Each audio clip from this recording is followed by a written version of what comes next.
그러면 본격적으로 사회자본부터 한번 얘기를 해보도록 하죠. 사회자본, 사회자본을 좀 한마디로 한 단어로 얘기를 해보면 인맥이라고 표현할 수가 있을 것 같아요. 인맥이 가져오는 어떤 이로움, 인맥이 내가 아는 사람이 나에게 좀 긍정적인 영향을 줄 때 그 사람이 주는 긍정적인 그 사람과의 관계와 그 사람의 관계 속에서 죄송합니다. 그 사람과의 관계 속에서 얻을 수 있는 어떤 편익, 혜택들을 우리는 사회자본이라고 부를 수 있습니다. 여기서 보시듯이 포괄적인 사회적 관계 속에서 각 개인이 가지고 있는 연결망, 그리고 그 사람이 속해 있는 어떤 집단을 통해서 얻을 수 있는 다양한 사회적 기회를 우리는 사회 자본이라고 부를 수 있습니다. 유튜브 클립을 한번 또 보시면 굉장히 바로 이해가 되실 것 같습니다. 고양이 남원, 고양이 어디 남원, 네, 뭐 이런 유튜브 클립 하나 한번 보시면 좋을 것 같고요. 제가 댓글로 남겨드리도록 하겠습니다. 그리고 사회자본, 동문회 사람들이 왜 이렇게 나갈까요? 동아리를 왜 만들게 될까요? 그리고 혈연과 지연은 왜 이렇게 강조가 될까요? 여전히.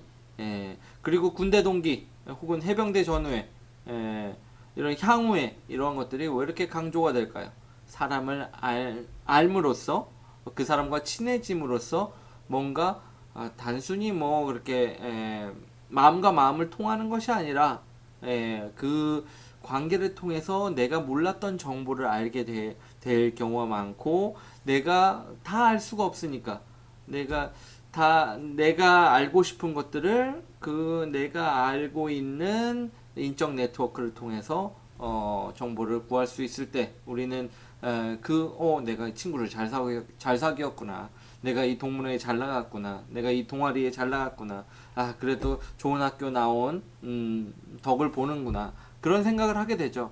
사람과 사람과의 그 관계 속에서 어떤 유용함이 많이 발생할 경우가 있는데, 그것을 우리는 유식하게 사회 자본이라고 표현할 수가 있습니다.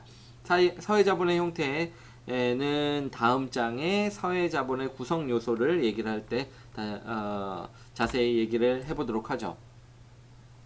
그렇다면 사회자본은 어떤 요소들로 구성이 되는가? 우리가 A와 B 간에 A라는 사람이 있고 B라는 사람이 있다고 생각을 해봅시다. 이 사람 간에 어떤 유용한 정보가 주고받았을 경우에 우리는 사회자본이라고 부를 수 있다고 했습니다. 그럼 A와 B 간에 어떤 연결망, 서로 이제 통성명을 하고, 그리고 뭐 카톡이나 전화번호를 주고받아야지만 어떤 계속 이렇게 얘기를 하고 어떤 관계를 이어나갈 수 있는 기초 단계가 만들어지겠죠. 소개팅을 나갔는데 전화번호 못 받았어. 그러면은 이 사람과의 관계는 나중에 우연히 마주치지 않는 한 이어질 수가 없겠죠. 그러니까 처음 사회 자본이 만들어지기 위해서는 그 A와 B라는 사람 간의 어떤 연결 통로, 연결 수단이 존재해야 된다는 점을 우리는 생각을 해볼 수가 있습니다. 1번 연결망이죠. 그 다음에 두 번째로는 유용한 정보. A와 B 간에 어떤 카톡을 주고받았는데 뭐 이런 소개팅을 해서 카톡을 주고받았어요. 근데 뭐 잘 잤니? 일어났니?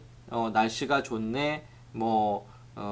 잘 지내? 뭐 이런 얘기만 하게 되면 이게 썸이라고 볼 수가 있을까요?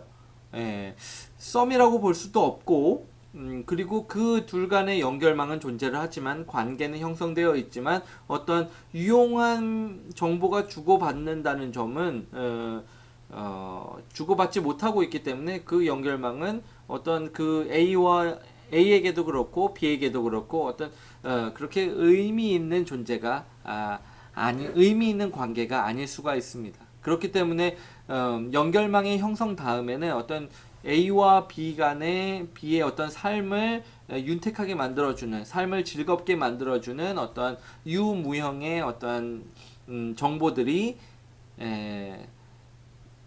혜택들이 주고받을 경우에만 우리는 사회 자본이라고 부를 수가 있습니다.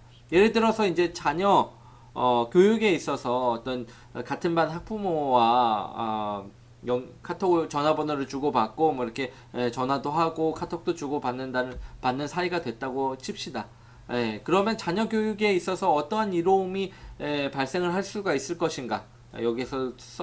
여기에서도 썼듯이 어느 학원이 좋을까요? 뭐 지금은 어떻게 방과후 교육을 어떤 식으로 하면 좋을까요? 뭐 이런 것들을 물어보고 의견을 주고받을 수 있을 때 우리는 그 A 부모와 B 부모 간의 관계를 사회 자본이 형성되었다라고 얘기를 할 수가 있는 겁니다. 마지막 세 번째는 사회 자본이 지속적으로 발생하는데 중요한 요소라고 볼 수가 있습니다. 바로 서로 간의 신뢰와 정보 교환의 의무가 있어야 된다는 것이죠. 다시 소개팅으로 돌아가 봅시다. A와 B 간에 이렇게 좀 썸을 타는 시기가 됐는데 연락이 갑자기 뜸해. 그리고 어떤 뭐 표현도 안 해. 그리고 만나서 뭐 어떤 그 서로의 뭐 마음을 확인할 수 있는 그러한 상호작용이 없어. 그러면은 이 관계가 이어질 수 있을까요? 그렇지 못할 겁니다. 어떤 정보의 교환 그리고 뭐 마음의 교환, 상호작용이 있고 그리고 그것이 서로에게 더 도움이 된다는 생각을 우리가 A와 B 모두가 가지고 있을 때 이 연결망은 존재할 수 있고 연결망을 통한 어떤 유용한 정보의 교환도 이루어질 수가 있는 겁니다. 결국 모두에게 좋아야지만 이 관계가 계속 형성되고 사회자본도 계속 생성될 수 있다는 것이죠. 이것을 상호 호혜성이라고 표현할 수도 있습니다. 영어로는 reciprocity라고 얘기를 할 수가 있는 것이죠. 자녀 교육으로 돌아와서 A라는 부모, 제 아들 이름이 이든인데 이든이 엄마와 하람이 엄마가 이렇게 만났다고 칩시다. 근데 이든이 엄마가 계속 좋은 학원에 대한 정보 그리고 학교 정책에 대한 정보 그리고 자녀 교육에 있어서의 뭐 각종 발달 시기에 맞는 이런 교육적인 정보, 어떤 뭐 식단에 대한 얘기, 뭐 이런 것들을 시시콜콜 다 했는데 하람이 엄마는 그것을 네 그래요, 네 고맙습니다, 네 그렇게 하면 되겠네요. 그렇게 그냥 받기만 한다고 칩시다. 그러면은 이든이 엄마가 그런 정보를 계속 주고 싶을까요? 그렇지 않을 겁니다. 서로에게 유익함이 있을 때에만 이 관계가 형성될 수 있고 지속될 수 있을 겁니다. 그러한 점에서 이 세 번째 요소는 사회 자본을 지속적으로 발생시키는데 중요한 구성 요소라고 생각을 해볼 수가 있습니다. reciprocity 기억해 주시면 좋을 것 같습니다. 그럼 사회 자본의 유형은 무엇이 있을까? 가정 내 사회 자본과 가정 외 사회 자본을 한번 생각을 해보죠. 여기서는 엄마를 중심으로 놨는데 아빠를 중심으로 놔도 됩니다. 근데 여전히 우리 사회에는 자녀 교육에 있어서 엄마의 역할이 굉장히 중요하기 때문에 그냥 엄마를 여기 센터에 한번 세워봤습니다. 엄마가 다시 이든이를 한번 예를 들어볼까요? 엄마가 이든이 교육을 시키는데 궁금한 점이 많아.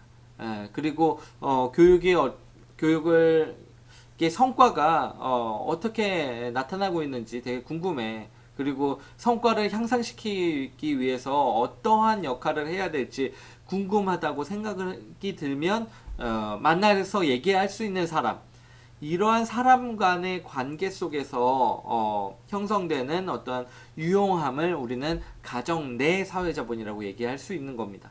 여기서 봤듯이 엄마는 아빠랑도 얘기할 수 있을 거고 이든이하고도 얘기를 할 수 있을 겁니다. 우리가 부모의 교육적 관여에서 이미 얘기를 했던 것인데 부모와 자녀 간의 어떤 교육에 대한 대화, 어떤 일상생활에 대한 대화를 자주 주고받아야지만 그 자녀에 대한 파악을 잘 할 수 있겠죠. 그것처럼 가정 내 사회자본에서도 자녀의 교육을 향상시키기 위한 유용한 정보를 얻기 위해서는 그 자녀 본인과 관계를 형성을 하고 그리고 좋은 관계를 형성을 하고 대화를 지속적으로 주고받는 것이 굉장히 중요하다고 볼 수가 있을 겁니다. 그리고 엄마는 자녀의 형제자매 하고도 얘기를 할 수도 있을 거고, 엄마의 부모 이든이에게는, 자녀에게는 조부모가 되겠죠. 부모와도 얘기해 볼 수 있을 거고, 엄마의 형제자매하고도 얘기해 볼 수 있을 것이고, 엄마의 친척하고도 얘기해 볼 수 있을 겁니다. 어떤 혈연 관계로 맺어진 그런 가족의 구성원들과 어떤 구성원들과의 관계 속에서 생겨나는 유용함을 우리는 가정 내 사회자본이라고 이야기할 수 있는 겁니다. 그렇다면 가정 외 사회자본은 무엇일까? 가정 외 사회자본은 가정 밖에 있는 혈연 관계로 맺어지지 않은 사람들 간의 어떤 만남을 통해서 얻을 수 있는 유용한 정보, 유용한 자원들을 우리는 가정 외 사회자본이라고 얘기할 수 있는 겁니다. 엄마가 선생님을 만나서 담임 선생님 만날 수도 있고 교과 담당 선생님을 만날 수도 있겠죠. 이제 그 학기 초, 학기 말, 뭐 이럴 때, 학기 중반 이럴 때 학부모 총회 같은 걸 하죠. 요즘 학교에서는 학부모 총회를 해가지고 선생님이 학부모를 모시고, 아, 우리 학교는 이렇습니다. 우리 반은 이렇고, 이든이는 어떤 식으로 생활을 하고, 뭐 이런 것들을 주고받을 때 우리는 학교에서 우리 아들이, 우리 딸이 이런 식으로 생활하는구나 라는 것을 선생님으로부터 알게 된다면 그것을 바로 사회자본이라고 얘기를 할 수가 있는 것이겠죠. 그리고 엄마의 친구나 엄마의 직장 동료, 저 같은 경우에는 교육학과 교수님들 한테 제 아들에 대한 뭐 어떤 교육에 대해서, 성장에 대해서 좋은 정보를 얻을 수 있다면 그것이 또 사회자본이라고 부를 수가 있는 겁니다. 엄마의 이웃이나 같은 반 학부모 되게 중요하겠죠. 어떠한 공동의 서로 이제 추구하는 가치가 굉장히 비슷한 사람들이기 때문에 또 중요한 정보를 얻을 수가 있을 겁니다. 또한 학원 선생님은 어떨까요? 중요한 사회자본을 얻을 수 있는 연결망이라고 우리가 생각을 해볼 수가 있을 겁니다. 사회자본의 유형을 좀 이렇게 구체적으로 살펴봤더니 이렇게 사회자본이라는 개념이 그렇게 어렵지 않고, 그리고 굉장히 우리가 익숙하게 받아들이고 있었던 그러한 자본의 형태라는 점을 생각을 해볼 수가 있습니다.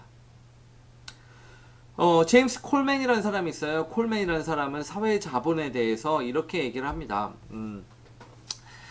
인간은 목표 성취를 위해서 굉장히 합리적인 선택을 하는 사람들인데, 비용과 편익을 생각을 해가지고 최소한의 비용으로 최대한의 편익, 혹은 편익이 크다고 생각을 하면 편익이 비용보다 크다고 생각을 하면 그 어떠한 선택을 하게 되는데, 뭐 자녀를 뭐 서울로 유학을 보낸다라고 했을 때 자녀와 떨어지는 슬픔에 비해서 자녀가 좀 더 좋은 교육을 받을 수 있다는 생각을 하게 되면, 편익이 더 크다고 생각을 하면 자녀를 서울로 보내는 거죠. 이런 선택을 하는 데 있어서 합리적으로 생각하는 존재인데, 경제학적인 관점에서 생각을 해보면 이러한 관계 형성을 하는 데 있어서도 관계 형성을 하는 게 하나의 편익이 될 수도 있고, 사회적인, 그리고 사람들과의 관계를 이용을 해서 비용을 줄이고 편익을 크게 만들 수도 있다라는 점을 콜맨은 강조를 합니다. 사회 자본이라는 게 경제 자본만큼이나 중요하다라는 점을 강조를 하는 것이죠. 여기서 콜맨이 정의한 사회 자본은 이렇습니다. 행위자가 자신의 이해를 성취하기 위해서, 이해를 제고하기 위해서 사용할 수 있는 관계 자원이라고 사회자본을 얘기를 합니다. 그래서 사회자본을 특수한 목적을 달성할 수 있도록 해주는, 교육에 있어서는 교육의 어떤 성취도를 높일 수 있도록 해주는 어떤 사회적인 관계, 그리고 관계의 구조, 그리고 생산적인 사회적 관계망이 바로 사회자본이라고 콜맨은 설명을 합니다. 이러면서 지금은 아니더라도 미래에 그 사람들이 내가 가지고 있는 연결망이 좋은 정보를 줄 수 있고 유용함을 제공을 해줄 수 있다면, 그것이 또한 그러니까 직접적으로 지금 드러나지 않더라도 그것이 사회자본이라고 얘기를 할 수 있다라는 점을 또한 주장을 하게 됩니다. 마지막으로 중요한 게 콜맨은 사회자본의 편익이 집단 구성은 모두에게 분배되는 공공재, 모두에게 좋은 공공재로서의 성격을 가지고 있다라고 얘기를 하면서 사회자본이 형성이 되면 사회자본을 통해서 어떤 A와 B 간의 어떤 격차가 줄어들 수 있다라는 점을 또한 주장을 하게 됩니다. 공공재로서의 성격, A라는 학부모, 아까 얘기한 이든이 엄마, 그리고 그거 이든이 엄마보다는 좀 교육적인 정보는 부족하지만 교육에 대한 관심을 많고, 그리고 하람이가 어떤 식으로 교육을 하는지 이든이 엄마한테 알려줄 수 있는 하람이 엄마 간의 정보의 격차나 어떠한 교육적인 자원의 격차가 발생을 하더라도 이 관계가 형성되어 있고 둘 간의 정보가 교환이 된다면 결국 A와 B 간의 하람이 엄마와 이든이 엄마 간의 그러한 정보의 격차는 줄어들 수 있겠죠. 이 관계를 통해서 계속 정보가 교환이 되고 공유가 되니까. 그래서 사회자본이 공공재로서의 성격을 가지고 있다고 얘기를 하고 있습니다. 과연 그럴까? 라는 점을 생각을 해볼 필요가 있을 겁니다. 조금만 쉬었다가 다음 클립에서 이어서 얘기를 할 수 있도록 하겠습니다.